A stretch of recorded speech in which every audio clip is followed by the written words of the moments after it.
Welcome back to my very fun and lighthearted YouTube channel where I talk about very fun and lighthearted things. First up, we have The Road by Cormac McCarthy. Whenever I tell people some of the art that I enjoy, I tend to get a similar response. Why would you ever watch that movie thousands upon thousands of times if it makes you so sad? Why would you ever want to listen to that album when it makes you cry? And it's sort of a difficult question to answer. I mean, my initial answer would be, I enjoy art that feels genuine, regardless of if it's sad or lighthearted or fun. I do think lighthearted art gets sort of a negative stigma because of the over-commercialization of happy and fun feelings. It's not difficult to market something as fun and something that everyone can enjoy, which is why some things that I would feel are sort of cynical and commercial and lacking in anything genuine whatsoever seem to be hugely popular among the mainstream of America, which is why I think when there's a separation between real art and commercial art, it tends to be either very lighthearted, fun superhero movies or devastating, real, intimate dramas. And I don't think that just because something is sad that it makes it more authentic than something that is happy. Over the past couple years, there have been some movies that have shown that. I think Everything Everywhere All at Once is a wonderful, genuine feeling movie that's not particularly sad. I mean, I did cry in the theater watching it. Generally, the biggest emotion that you feel throughout the movie is joy, and it's fun, and it's hilarious. So I think that in saying one type of art is more genuine than another is a little bit disingenuous, ironically enough, you know what I'm saying? Also, I think another aspect of it is that humans love drama. As a person who has sought out art for personal healing and catharsis, I've also went out to art for entertainment. I think now in just the way that media has changed over the course of even the last 5 years, we're looking for something that's going to stick with us. And the things that tend to stick with us are ones that impact us on a deep emotional level. You don't want everything to be a sort of fleeting experience because you're going to look back and look at the value of the experiences you've had either with art or with your life and think that it was meaningless. So I think there are multiple aspects to it. I think it's true that sad art can be cathartic and it can make you feel less alone. I also think it's true that drama is inherently appealing to us. Basically, the reason that I'm saying all of this is because I read 3 books so far this year. It's March, and I only read 3 books. That goes to show you that I had a hard time getting through some of these books. Man, I really started off really not doing myself any favors with some of these books. Let's just get into it with the first book that I read this year, and that would be The Road by Cormac McCarthy, as I talked about earlier. So The Road is a book about a man and his son experiencing the apocalypse or the post-apocalypse. Food is very scarce. There are nomadic tribes of vicious humans seeking to do harm and to get supplies and fend for themselves. The environment is desolate and unforgiving. It's cold. It's one of the most miserable books that I've ever read. It's actually very similar to The Last of Us, and I would be not surprised at all if it turned out that Neil Druckmann was inspired by The Road to write the game. I've got a man in my arms and a girl with a gun to my head, but there she is on the table. Is she alive? Is she Look dead? at her, Joe, look at her. You can still do the right thing. I think if you like The Last of Us, the show or the game, you would probably enjoy The Road, although enjoy with some asterisks there. I don't think it goes into detail about what actually happened to the world, but it seems like, to me, some kind of natural environmental disaster, although it could have also been like a post-war kind of deal. For whatever reason, there's ash all over the place. You know, woods just start burning down at random points. That's basically all that you need to know. And I like that it doesn't really go into explanation about that because it's not really what's important. What's important is this relationship between our main 2 characters. And a theme that I'm going to be talking about a lot with these books that I'll be talking about is the cold indifference of the world. What seems to depress me more than anything is characters being treated unjustly. And that's all what this book is. They're characters who just want to survive, who just want to get by, and the world is not allowing them to do so. I think the father sees the son as the last remnants of his own humanity and of the humanity of the world, and he sees that as something that's worth preserving, which is incredibly difficult when the world just seems to be beating down on these two characters, and that the world seems insistent on destroying their light and their love. You root that not only that the man and the boy will live throughout the end of the novel, but that their light won't be crushed out by the world. And I think it's not only applicable to an apocalyptic setting, but it's applicable to our current world today. All of the tragedy and the bloodshed and the hurt that people go through just by living life, you just pray that people will remember their humanity at the end of it all. No, it's been a really fun video so far. Let me read you a quote from the book. I'm going to be reading one quote from all of these books, but they're all going to be early on in the book, so you won't have to worry about spoilers or anything like that. He was a long time going to sleep. After a while, he turned and looked at the man, his face in the small light streaked with black from the rain, like some old-world thespian. "Can I ask you something?" he said. "Yes, of course." "Are we going to die?" "Sometime, not now." "And we're still going south?" "Yes." "So we'll be warm?" "Yes." "Okay." "Okay, what?" "Nothing, just okay." "Go to sleep." "Okay." "I'm going to blow out the lamp. Is that okay?" "Yes, that's okay." And then later in the darkness, "Can I ask you something?" "Yes, of course you can." "What would you do if I died?" "If you died, I would want to die too." "So you could be with me?" "Yes, so I could be with you." "Okay."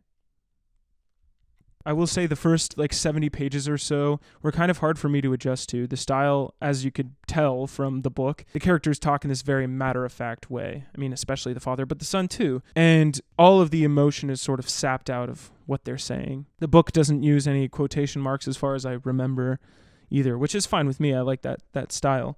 And I think it works really well for this book. I don't really want to get into the nitpicks and the flaws that I have with the book because I just want to recommend this to people. I will say that if you're having trouble getting through it initially or adjusting to the style, just give it a little bit more time. I sort of was that way and was kind of getting disappointed when I opened it up initially. But then by the end of it, I'm tearing up and almost crying. So it's a great book. I definitely recommend that anyone read it if you can stomach some of this awful stuff.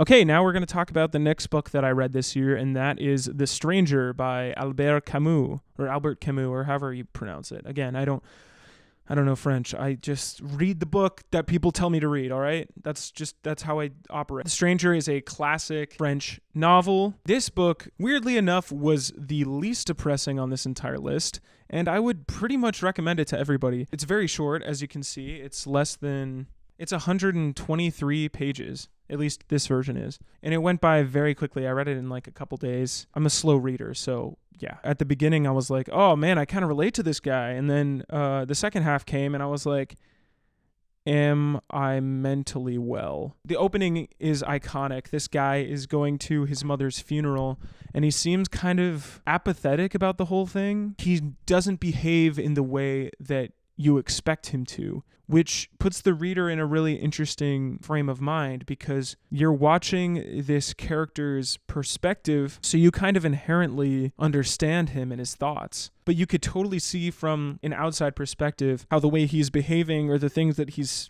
saying, how these things would come across totally weird and alien. And that's what the entire book is about. It's about alienation and the way that people are perceiving this person with no level of humanity. Obviously, I'm not condoning the behavior of this character who is incredibly flawed and weird and not normal, but the characters sort of judge him for these seemingly inconsequential behavioral tics that he has. There's obviously, something going on with this guy's brain, but does he deserve the fate that happens to him? I don't know. It's a really, really complex little novel, which is of all of the things that I read so far this year, I think this is probably the most complex, which is really cool considering that it's such a short book. I think I could read this endlessly and find new things that I enjoy about it. I think the last line is awesome, and you should read it for that line alone. But I'm going to read something from early on in the book. We just sat there like that for quite a while.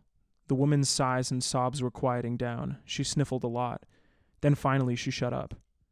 I didn't feel drowsy anymore, but I was tired and my back was hurting me. Now it was all these people not making a sound that was getting on my nerves.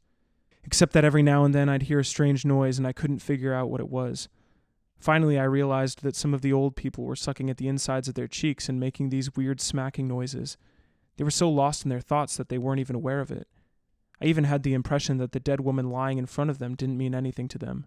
But I think now that that was a false impression.